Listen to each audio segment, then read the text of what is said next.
చదవని వాడగ్నుండగ చదివిన సత్సద్వివేక చతురత కలుగున్ చదువగవలయును జనులకు చదివించెదనార్యులొద్ద చదువుము తండ్రి. భావం: చదువని వాడికి ఏమీ తెలియదు. చదువుకుంటే మంచి చెడలు తెలుసుకునే వివేకం కలుగుతుంది.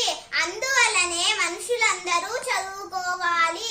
ఉత్తములైన గురువుల వద్ద నిన్ను చదివిపిస్తాను నాయనా, చదువుకో.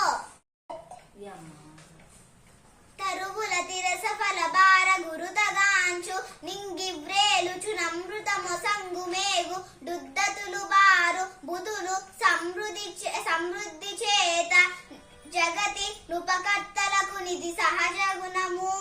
భావం: చెట్లు నిండుగా రసం ఉన్న పండ్ల బరువుతో వంగిపోతాయి. ఆకాశంలో ఆధారం లేకుండా వేలాడుతూ మేఘుడు అమృతం వంటి నీటిని వర్షం ద్వారా ఇస్తాడు. నిండుగా సంపదలుండడం చేత పండితులైన వారు అహంకారం పొందరు. ఈ లోకంలో ఉపకారం చేసే వారికి ఇది సహజ లక్షణం.